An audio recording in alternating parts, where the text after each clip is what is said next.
am Double D, and welcome to the 22nd episode of the Double D Podcast, the final episode of 2025. And for this episode for 2025, I have Jonathan Skanowski with me today, and we're going to go over the top moments of NASCAR this year. I thought it was a pretty thrilling year. We had some crazy upsets, we've had some crazy races, and we had some crazy moments. So he's here to discuss it with me. But first, Jonathan, how are you doing with the off season? I bet it's pretty sad NASCAR still not on the track yet. Yeah, it's pretty sad, but I'm still happy that my driver won championship. But yeah, I'm just happy that Ford didn't win either this year, and I'm just really excited for next year and the new playoff format. Hopefully. Oh, yeah, they still haven't decided the playoff format yet. But yeah, us Chevy fans, Hendrick fans, we're happy it's not a Ford driver winning a championship. Hopefully that streak continues. Yeah, hopefully. But, all right, so now we're going to go on to our top 10 moments from this year and races. I have races, Johnson's got moments, but we're going to go over them one by one. Starting off with me, for number 10 on my list, I have the Pennzoil 400. Pennzoil 400, I thought it was kind of an iffy race, but I thought what made it really great, it had an upset winner. You had Josh Berry and Daniel Suarez battling for the last 15 laps. And then Josh Berry got the 101st win for Wood Brothers, and his first win of his Cup Series career. He would advance himself to the playoffs. Unfortunately, he would have one of the worst playoff rounds ever. But just the fact that Wood Brothers won, the oldest team in NASCAR, was able to get a win this season, I thought that was pretty thrilling. So, okay, what do you think? Yeah. After that win, he was not great at all, but I kind of wish that was their 100th win, because last year when Burton won, it got overshadowed by him winning to get in the playoffs. But hopefully next year, I think Josh Berry can hopefully sneak away with another win. Oh, yeah, definitely. I hope they can sweep with another one or even be competitive. I mean, Josh Berry looked competitive at a few tracks, but of course he struggled at most. Okay. I mean, they're competitive with Blaney, and maybe they can get back to that kind of speed. Oh, yeah, definitely. I remember him battling the Penske's at New Hampshire. All right, so down to your number 10. The number 10 in the first moments was the in-season tournament. I really thought this was a cool idea. We had a lot of upsets in the first race, Atlanta, with the 32 seed of Ty Dillon making it pretty far. Yeah. And it's just usually in the summer there's not really much going on in NASCAR, and that made it feel like it was important. Not a bad choice. I thought it was a great idea for NASCAR to try to bring in more viewers. Ones that don't really know the sport as much. They at least have an incentive to watch it during the summer. I mean, really all you got going on during the summer is I think the NBA and the NHL's done before that, but you have basically the MLB, and that's about it. MLB, yeah. So.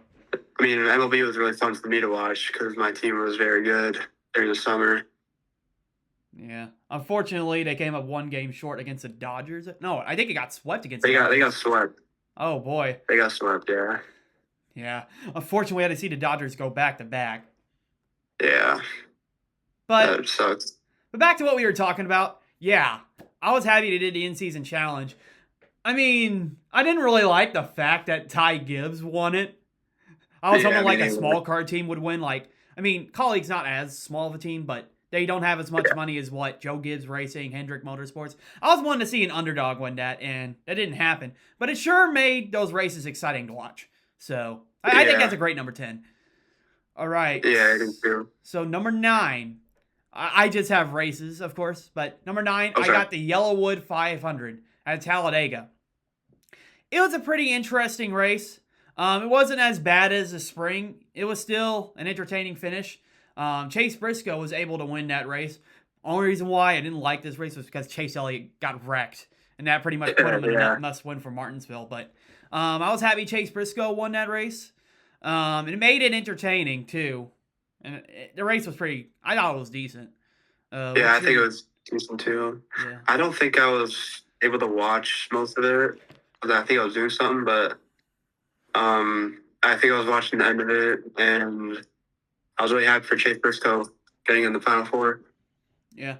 Any consistent driver, too. It was great that he was able to get in. All right. Yeah. So, what's your number 9? My number 9 is the Junior Motorsports Daytona 500, just in general, because there's a lot of hype around it, and them getting into the Daytona 500, and it was really cool to see ARM finally. Oh, I thought that was really good.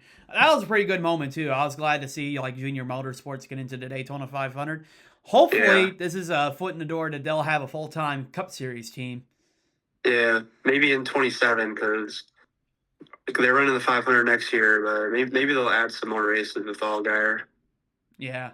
Add more races with Allgaier or even have someone young and upcoming. So, Yeah, all right. So that's a good idea. Number 8. So my number 8 is the Brickyard 400. And the Brickyard 400, I thought it was a better race than what years past.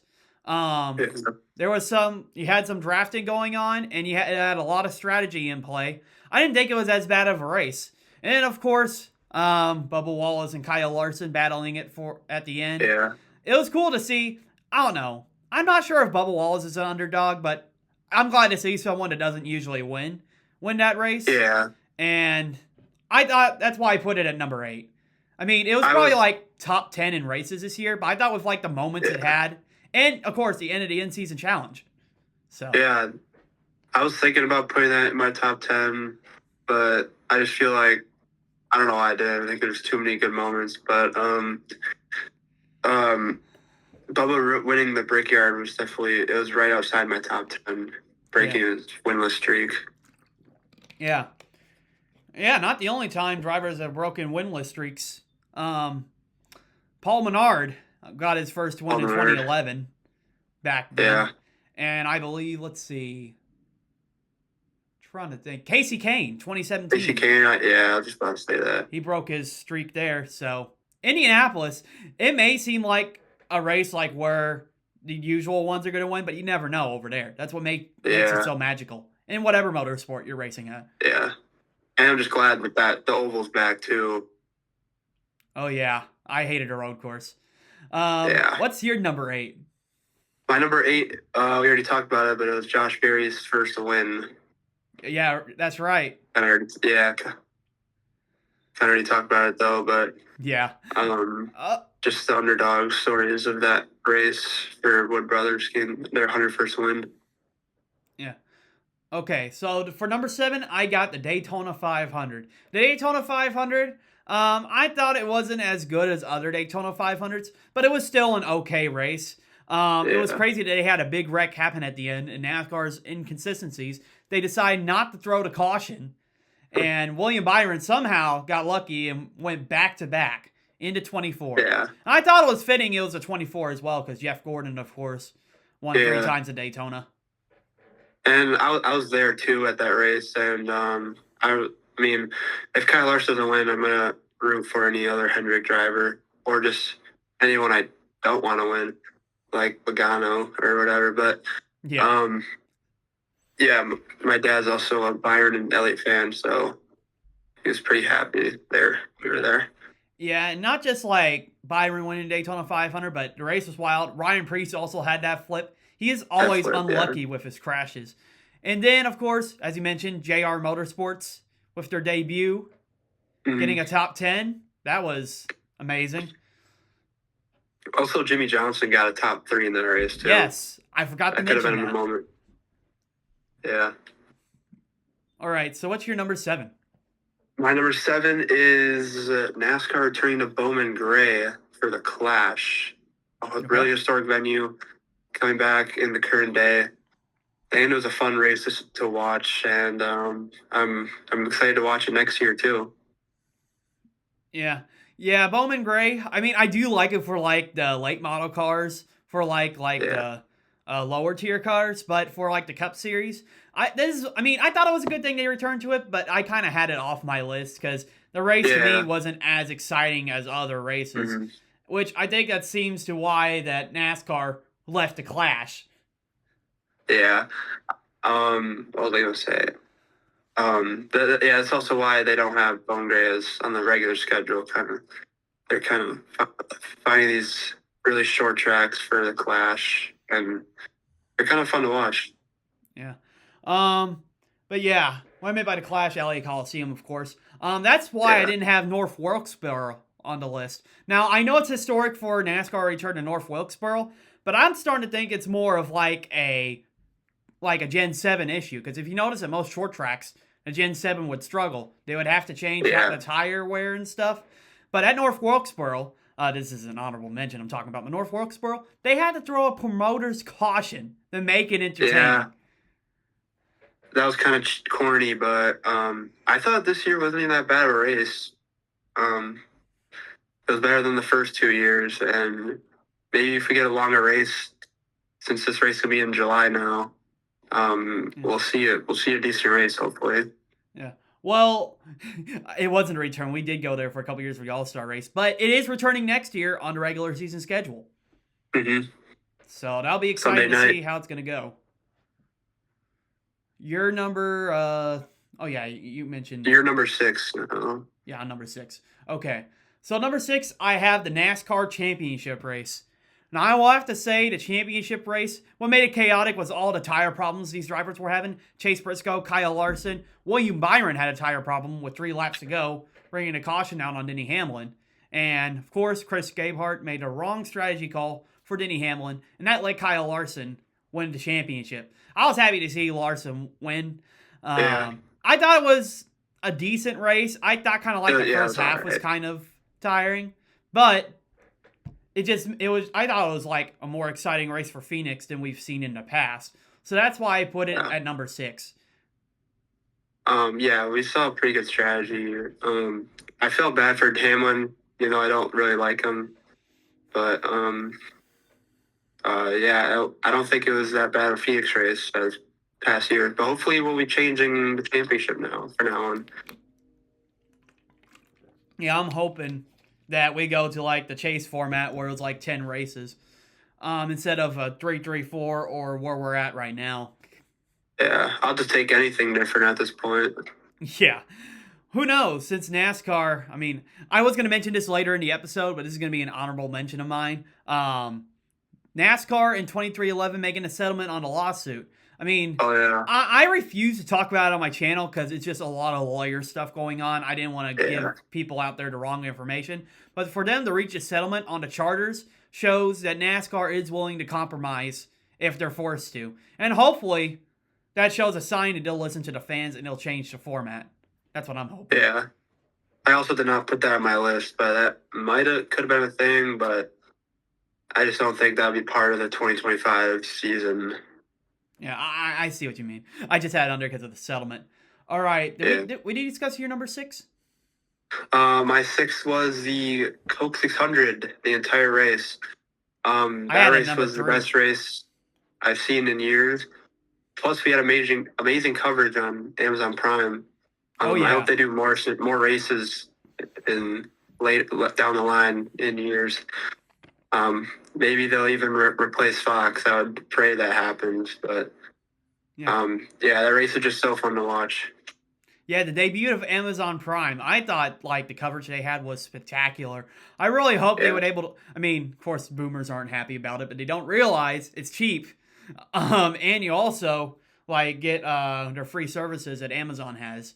But yeah, um, but yeah, I thought like the coverage from like Dale Jr., Steve Letarte, and Adam Alexander. That was a great pairing up in the booth. And also, they had that yeah, pre-race and post-race feel, kind of like NASCAR on speed back in the day used to have. yeah. They had Carl Edwards, and then they had some drivers. I think in the top 5 come up there, or whatever. And it was really fun to watch. Yeah, and of course the race itself. I mean, I most of the race kind of snooze fest because Byron was dominating, but I thought it was really cool Yeah. that Chastain somehow made enough adjustments for his car to catch up to William Byron in the closing wraps. Really Hmm. made it an exciting race there. So that's why I have it at number 5. I thought it was a great weekend for NASCAR. Bad Yeah, weekend for me Kyle too. Larson though with the double, but it is Unfortunately, he what did it not is. get all of the 1100. Yeah, I'm hoping that he attempts it again because I feel like the last two were just bad luck for him. Yeah, plus bad weather too. Yeah. All right, you're number 5. My number 5 was the Ryan Priest flip at Daytona. We kind of already talked about it, but it was just a really insane flip, kind of getting airborne and then flipping in the air, and that's why I have that at number 5 because it was just one of a kind flip we've never seen. Yeah. I mean, hopefully we have less scarier accidents like that for the driver's sake. Okay, so number 4, I have the Coke Zero Sugar 400. Ryan Blaney winning this race. I thought overall the race was really exciting. And there was a bunch of underdogs up there trying to win the race, and somehow Blaney was able to get in front of all of them at the very end. Um, Yeah. Out of all the Fords, he's my favorite Ford driver, although I root against Ford. But Hmm. I mean, I thought that was an insane finish. I thought that was a great race. I thought that was better than the Daytona 500 in my opinion. Yeah, I do too. Um, so what's your number 3? My number 3 was NASCAR going to Mexico Oh, City. number 4, excuse me. Um, or number 4. Oh, sorry, a little spoil there. Yeah. Was Chase Elliott's Kansas Fall win. Um, Obviously, Toyota dominated that race. And then the final restart, Chase Elliott came out of nowhere and stole the win in a dramatic fashion. And that finish was probably top 3 of the year, too. Oh, I agree. I really enjoyed that finish. Personally, as a Chase Elliott fan, obviously. Yeah. But yeah, of course, I talked about number 4. I'm going to talk about nine, number 3. I think we've already talked about number 3, the Coca-Cola 600. I thought that was amazing. Then, of course, let's talk about your number 3 because you already gave it away. Yeah. My number 3 was Mexico City. Unfortunately, they're not going back, but them returning to a different country probably deserves a spot. Why it's so high was because of Daniel Suarez winning a backup car in his home country in the series. Yeah, in the Xfinity series, it was Um, impressive, yeah, I say. that was a really fun race to watch. But the Cup race was really dominant by SVG. No I think it was the surprise. largest margin of victory of the year. But yeah, that's why Mexico City's at number 3. Yeah. I really wish they had Mexico on the schedule this year. I mean, of course, they're racing in San Diego because of the 250th anniversary, which that makes sense. Yeah. But Connor Zillage is now going to be in the Cup Series full time. So we're going to see if they can battle in between SVG and Connor Zillage to see who can beat SVG on the road courses. Mm-hmm. It's gonna be really more tough too, because you have more better drivers that have more experience in the Cup Series, so it's gonna be harder just in general. Oh, yeah, agree. It's probably going to take him like the first year to figure out the car, and then second season, he may be better. Yeah, But time will tell. yeah. Of course, we talked about my number 3. I'm hoping maybe they can go to different countries. Like, of course, they went to Mexico. I'm hoping to make a return to Montreal. Montreal or maybe even Canadian Tire for the trucks, Oh maybe yeah, even. Canadian Tire. That was peak cinema for the Truck Series. Yeah, All right, so my number 2 now is the Quaker State 400 for Atlanta. Okay, guys, you knew I was going to be biased for this list because I'm a Chase Elliott fan. So I have his there at number 2.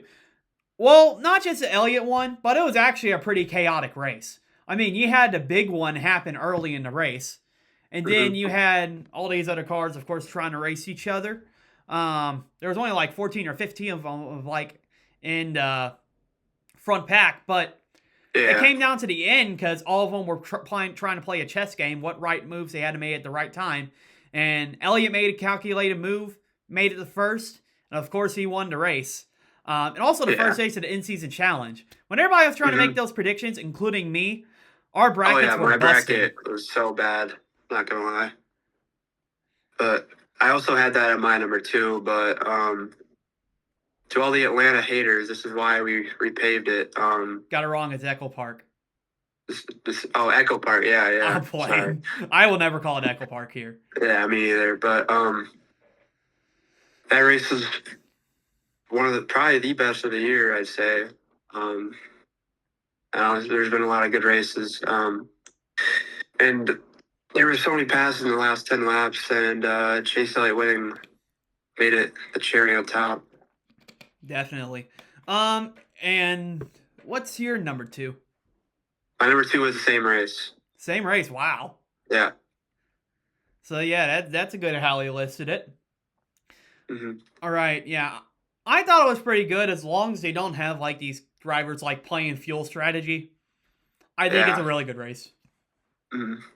I think I think this race deserves two dates. I mean, there's been some talk about Atlanta going down to one day, but I think maybe it deserves two.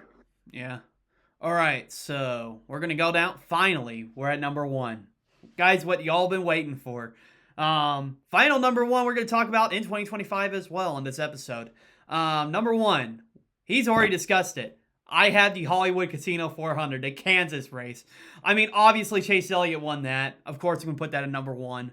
But what made it really exciting, of course, we mentioned the Toyotas were dominating, and Kansas. Kansas just brings a great ingredient for all the racing over Yeah, there. And when it came down to that finish, I mean, watching it as a fan myself, I couldn't believe it. I thought either Hamlin or Bubba Wallace or even I think Christopher Bell was in like the Christopher battle for a Bell was little up bit. there. I think. It looked Yeah. like a Toyota was going to win, and then somehow out of nowhere, Chase Elliott and Alan Gustafson, probably one of a few good calls he's made this year, took four Hmm. tires and was able to go out of nowhere and win the race. I mean, I'll always remember that as a fan. I thought that was awesome. Yeah. Denny Hamlin kind of screwed his own teammate Bubba out of the win, but Yeah. That's what yeah, makes it more shocking as well. But we're seeing what Hamlin is willing to do to win a race. yeah. Hopefully, these type of Kansas races can come to a similar track called Chicagoland next year. Oh, yeah. Because Chicagoland's making a return. yeah, I'm really hyped for that because that was the first race I ever went to as a kid, and it was really close to me. So Yeah, and I say with their momentums on like mile and a half with these cars, it's going to be amazing to watch. yeah, hopefully they don't repave that track either. Oh, yeah. What's your number one? My number one is the Kyle Larson Championship. A little biased, but I think the strategy at the end was just insane. Kind of Hamlin taking four tires and then him losing it. Kind of a bad call by them, but Kyle Larson winning the championship was the best moment for me. Yeah. I mean, I was really excited as a Hendrick fan myself. I was happy to see Kyle Larson take home that championship. But yeah, we've already discussed that, but I mean, I was just really happy Larson was able to make it number two. If Elliott wasn't in the championship, of course I'm gonna root for Larson. Yeah. But yeah. All right. I think that's our top 10 moments from 2025. How about we do this? Honorable mentions. What do you think was the worst moment from 2025? Ooh, A race you really didn't worst like. race I didn't like. Probably Iowa race. Okay, that's Because fair. there was being in person there was just so tiring because you had the stretch of like 10 cautions in a row and it took like 4 hours to get a green flag run. Yeah, that was insane. If you guys want to watch my reaction video, it's going to be up here if you want to click on it. I literally had a reaction to that race. I was crashing out when they kept having caution after caution. Yeah. I thought I was watching a replica of the Truck Series Championship finale in 2023. Yeah. But at least a Hendrick driver won at that race. Yeah, Byron did win. But here's my worst moment from this year. I'd have to say it's Texas 2025. Logano Ooh. winning that race. And just the Ooh, fact that he yeah. lucked into winning that race. What happened, it just kept getting so many cautions after cautions, and then it just fell into his hands. Yeah, McDowell almost won that race. Yeah, I was rooting for McDowell too. I was hoping that he would Yeah. create an upset, but unfortunately that didn't happen. And Yeah. while I was fearing, of course, thank goodness this is an odd year, but I was afraid he was going to pull off the same voodoo stuff he had from last year and just do well only in the playoffs and win. Fortunately, that didn't happen. He got eliminated in round 8. But Yeah. I just had to get that out there. I hated that race. Well, the voodoo's going to end because we're going to Homestead next year in a different playoff format. So Yeah. Logano's going to have to get good at riding the outside wall if he's going to want to win. yeah, But that's really difficult and getting to do. consistent. Yeah, consistency. Hopefully it pays off, and hopefully with the next playoff format they'll have. All right, guys. This is the end of the podcast. The end of 2025 as well. Well, yeah, this is gonna be the last video because I have league races Friday night and Saturday night, January 2nd and 3rd, I believe. Yes. We'll be racing at Watkins Glen and Darlington. Darlington will be the elimination race for the round of 12. NASCAR In Your Face Racing Series, so make sure you tune in on that. And hopefully Jonathan will be watching that as well. He'll be there for moral support. But yeah. So on Friday or Saturday. Yep. It's been a heck of a 2025, though. I was able to meet my favorite drivers. I was finally able to meet Chase Elliott. I've been a fan of him since like 2014, since the Nationwide Series. And I also met SVG, my second favorite driver this year, too. So I met him, too. Yeah, we both met him. I thought that was a pretty good year. For the NASCAR side, I say. Side maybe like the lawsuit and, of course, on the unfortunate losses we had the past couple weeks. But I thought overall it was a pretty good year for 2025. Yeah. Hopefully I'm going to try and meet more Cup drivers next year, like Chase Elliott. Because usually I go and meet more Xfinity guys because my dad likes Xfinity Series more. And we go meet the Junior Marshall drivers a lot. Yeah. I saw Elliott at Iowa, but I was meeting Sam Mayer and Creed. But that was still pretty cool to see him, though. Yeah. I don't think I met any Xfinity drivers this year, unfortunately. I met, of course, I got the vlog on my channel if you guys want to watch it, too. But I met Cole Custer. I met Ross Chastain. He met Ross Chastain, too. I met him, too. I met Ryan Preece. And, of course, SVG and Chase Elliott, my favorite driver. But, yeah, I thought it was a great year. And also, watching Gateway, going to experience that, I thought that was pretty cool. Hoping maybe in the future I can go to different races besides my home track. We'll have to see. Yeah. But that's the end of the podcast. Thank you guys for watching. If you watched this podcast this long, thank you very much. Don't mind hit that like and subscribe button. It's free. And also, me putting this content out is free, and you guys get to enjoy that. And I cannot wait till 2026. It's going to be an exciting year. All right. Thank you for joining, Jonathan. I'll see you next year. See you guys in the next year. All right.